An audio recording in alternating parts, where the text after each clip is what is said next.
Buenos les amis, j'espère que vous allez bien. En tout cas, le Real Madrid vient de remporter son match 3-0 contre Cadiz. Beaucoup de chance ce soir de fêter le 36e titre en Liga, ça fait plaisir. Moi je suis rentré en famille pour l'occasion, mais du coup forcément je suis pas dans mon décor, mais je fais quand même rapidement le débrief au téléphone. On n'a pas eu un match excellent à regarder, on s'est plus fait chier parce que c'était que de l'attaque-défense et Cadiz, même si on nous fait quelques frayeurs dans le match, ça a été globalement maîtrisé défensivement par le Real. On a quand même eu un Thibaut Courtois qui nous a sorti 2-3 parades assez intéressantes avec des face-à-face comme dans ces grands jours, et ça fait très plaisir d'ailleurs de le voir jouer, de le voir faire des parades, parce que s'il avait rien eu à faire, forcément ça aurait été peut-être un petit peu chiant. Autant se mettre quelques frissons, autant qu'il puisse se mettre en évidence et participer un peu à cette Liga.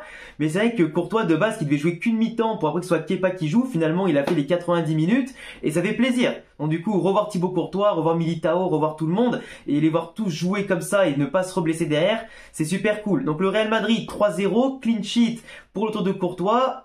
Beaucoup de points d'avance quand même, 14 points d'avance actuellement avant Gérone Barcelone qui vont enchaîner. Si le Barça ne gagne pas, on est champion ce soir, même si c'est plus qu'une question de temps vu le nombre de points d'avance. Mais en tout cas le Barça qui va devoir jouer sa deuxième place contre Gérone, qui peut les surprendre et après pourquoi pas rester deuxième pour se qualifier pour la Super Coupe d'Espagne de l'an prochain. Mais le Real aujourd'hui, pour recentrer un petit peu, franchement ça a été sérieux, ça a été appliqué, ça a été inspiré quand même sur certaines phases de jeu, même s'il est vrai que la première mi-temps, autant t'avais de la full possession, tu contrôlais tout ça, malheureusement c'était tout le temps des ballons dans l'axe, ça voulait pas tirer, ça fait que circuler de manière un peu molle, un peu stérile, et tu vois, au lieu d'écarter le jeu, au lieu simplement de forcer la décision en tirant un peu de loin pour les forcer à sortir, Cadiz qui dès que tu faisais un crochet ils étaient à 3 sur toi, ils se resserraient, etc.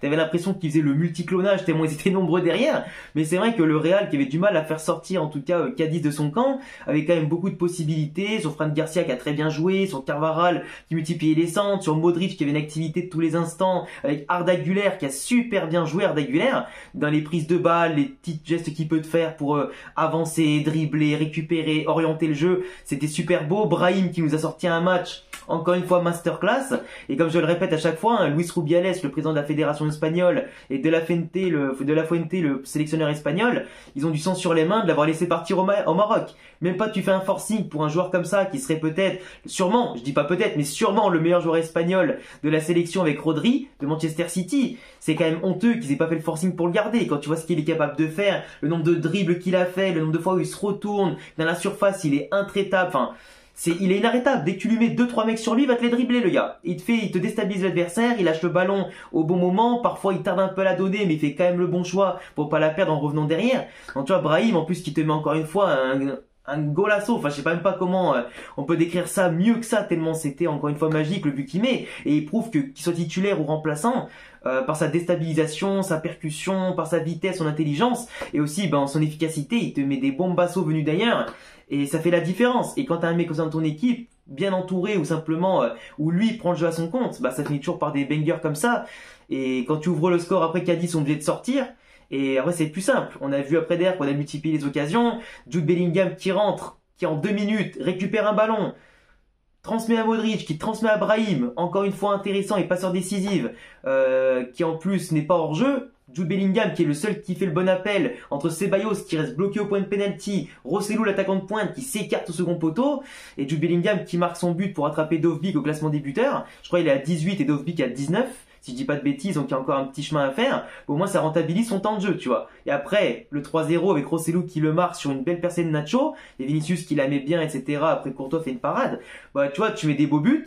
Ça joue quand même au foot. Cadiz qui était full derrière, puis après, obligé de se découvrir, on profite de leurs espaces dans leur arrière-garde, donc ça fait du bien de voir un peu de football. Mais c'est vrai que si tu payes ton billet et que tu vois un match entièrement comme la première mi-temps, tu te fais chier quand même. Tu vois, moi j'ai hésité à aller à Madrid de base pour ce match-là, même s'il y a des buts et tout, franchement, voir 1 heure de jeu assez complexe, ça m'aurait fait un peu chier, je vous avoue quand même. Mais après, le résultat est là. C'est vrai quand même que tout le monde a bien joué aujourd'hui, sauf 2 mecs, à mon avis, 2 mecs, vous me direz ce que vous en pensez en commentaire. Ceballos, qui aujourd'hui a été extrêmement mou. Et le mec a quand même fait 90 minutes sur le terrain. Oui, il joue pas assez, oui, il manque de rythme, etc.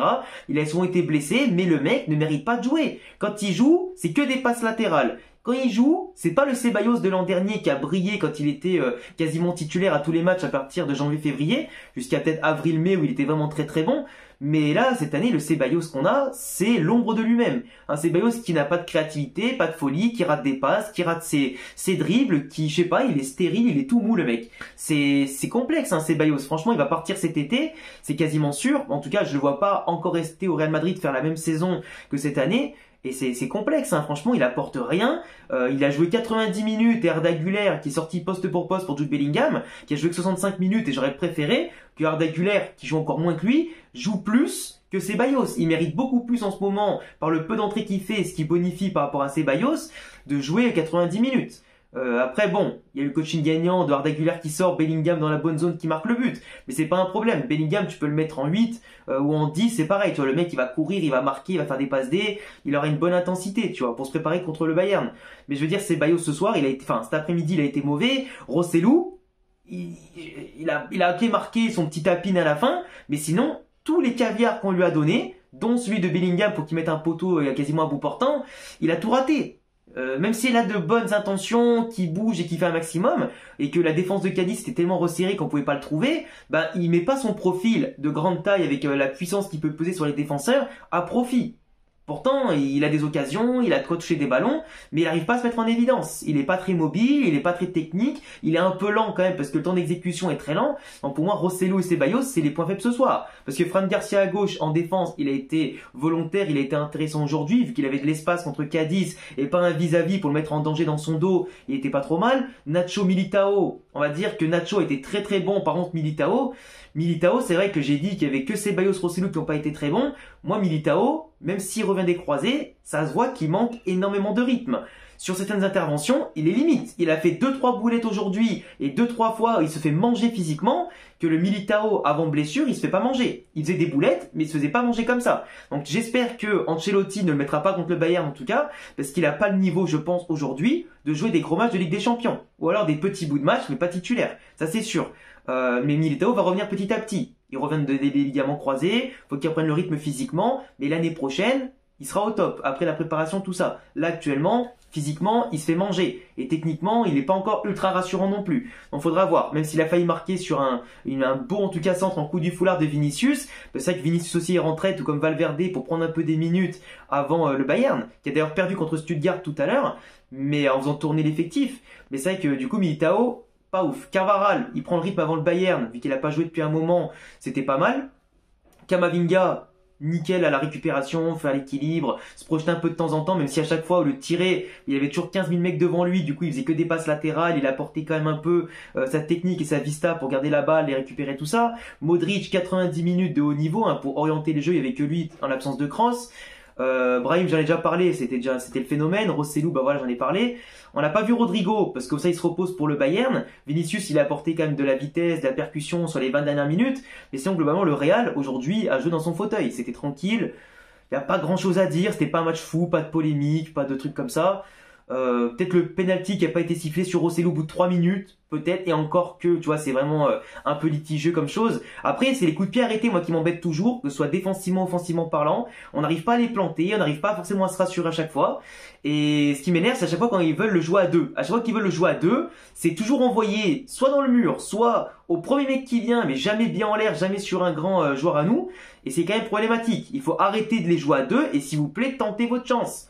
À un moment donné, jouer à la baballe, ça sert à rien, tu vois. Après, à part quelques espaces, des fois qu'on a laissé dans le dos, on n'a pas fait trop d'erreurs non plus. Donc franchement, gestion tranquille d'Ancelotti. Même si certains méritaient plus de temps de jeu que d'autres, on aurait pu voir peut-être plus de changements pour voir d'autres joueurs dans un match facile, qu'on s'est rendu facile du moins. Donc c'est cool, au moins le titre de la Liga est quasiment validé, on attend ce soir. Et au pire, il faudra juste un match nul au prochain match contre Grenade, si je dis pas de bêtises. Et comme ça, on est tranquille. Mais là, on peut partir pour affronter le Bayern dans quelques jours, l'esprit tranquille. Et puis voilà, ça nous fait déjà 2 trophées cette saison. On espère un 3e avec la Champions League. Donc ils ont plus qu'à tout donner à domicile pour aller à la finale. Et après, on verra bien ce que ça donne. Donc en tout cas, je vous laisserai me dire en commentaire ce que vous avez pensé de ce match-là et mon analyse. Donnez-moi vos tops, vos flops. Et on reparlera de façon entre demain et lundi du match contre le Bayern. Et puis on se retrouve à bientôt pour d'autres vidéos. Donc abonnez-vous, cochez la cloche. Passez un bon week-end en famille avec vos amis ou je sais pas qui. Moi, je rentre demain tranquillement pour vous préparer des petites vidéos sympas. Et je vous dis à bientôt. Ciao!